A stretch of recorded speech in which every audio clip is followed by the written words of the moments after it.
Today I'm answering one of my biggest questions coming out of the 2023 season. What the heck do we make of Julian Love?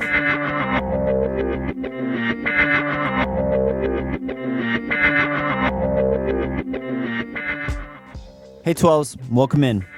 I know this probably isn't the question that most Hawks fans had, but let me show you this stat and then maybe you'll be confused like I am. Julian Love gave up 606 yards in coverage in 2023. This is the most yards given up by any Seahawk and is the second most yards given up by any safety in the entire National Football League. And as you can see, this is a massive change from when he started 16 games in 2022 for the Giants, and he only yielded 333 yards. So what changed? Julian Love won over the hearts of Seahawks fans with his massive performance against the Eagles, where he basically sparked and then sealed the comeback with his 2 picks. But I want to look at the film, particularly from that famed game versus the Eagles, and see why he gave up so many yards. Often when safeties struggle, it's an issue of them losing a step and not being fast enough. But that is not the case with Love.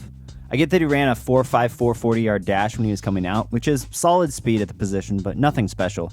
But I would argue that he's even faster on tape. On this play, early in the game against the Eagles, Love is tasked with bailing to a deep zone. Here the Seahawks are in a split field coverage. To the field side, this is some version of quarters.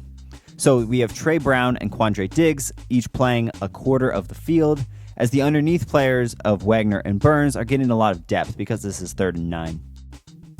On the boundary side of the field, Mike Jackson is in a mag look, which stands for man everywhere he goes. This is basically just a simple one-on-one man coverage where you are going to follow this guy wherever he goes. Because A.J. Brown is running a fade, Julian Love's job is to gain depth and not give up the deep shot. Despite the fact that he was disguising his coverage by lurking towards the center of the field, Love bursts and gets to his landmark quickly. This is what speed at the safety position looks like.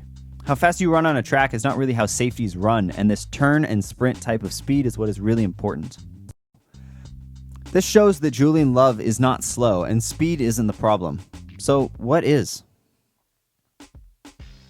The reason, in my opinion, why Julian Love gave up so many yards is a combination of a weakness in his game and a scheme that actively put him in a tough spot.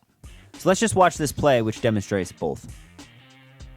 Here the Seahawks are bringing a blitz from the slot with Jordan Brooks. While I do like the idea of this blitz, we simply cannot ask a safety to cover one-on-one from nearly 15 yards off. And yes, Clint Hurt asked Julian Love to make this coverage. As you might expect, when the Eagles run a simple hitch route, which might have even been an adjustment to the pressure look, it is completely wide open because Love simply can't guard this by alignment. And I know that you could say, okay, maybe he just made a mistake and he was supposed to crash down harder, but this is a pattern. If you look at all these plays that you are seeing right now, he is asked to play man coverage from simply too much depth. Julian Love's weakness, in my opinion, is his coverage of these intermediate routes. When he's left one-on-one, it really doesn't work that well. As you can see on this play, he doesn't click and close fast enough on this tight end. While watching this tape, this happened over and over again as teams were just able to run anything quick breaking or underneath and get easy separation. But the scheme that the Seahawks ran last year not only didn't hide these weaknesses, it actually accentuated them. By forcing him to play so far off that it really doesn't give him much of a chance, Clint Hurt and his scheme made Love's job even harder. The role of a coach is to put their players in position to succeed, and that is honestly not what happened here. After watching Julian Love film, this is where the yardage comes from. He gave up so many yards from quick hitch routes or anything underneath, and I think he was hurt by the scheme and the way the Hawks used him. This is why I'm not concerned about the amount of yardage he gave up. I just simply don't think it's going to be there in 2024. I want to show you one more play to demonstrate why I think he's going to have a slightly different role in 2024. And I bet you remember this play. This was the play that won me, and really all Hawks fans, over on Julian Love. I'm going to call this coverage from the Seahawks some version of cover 3, but I really don't know. Late game prevent coverages are pretty weird.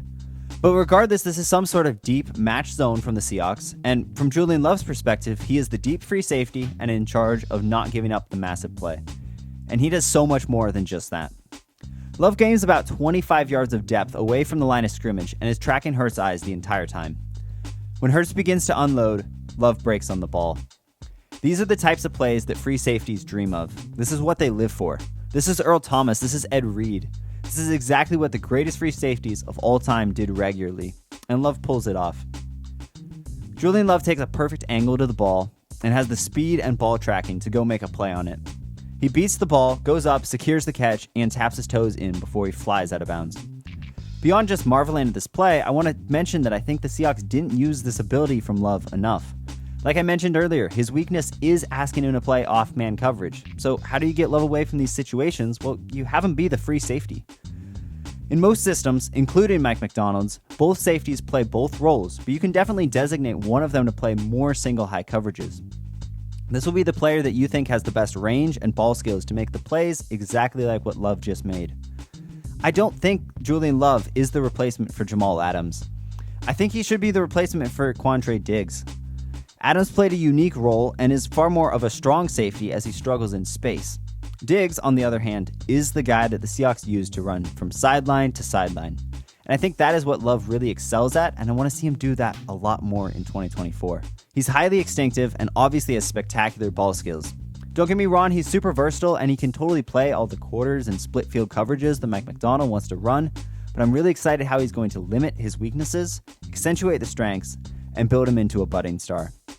The future is bright for Julian Love, and I can't wait to see what he does next.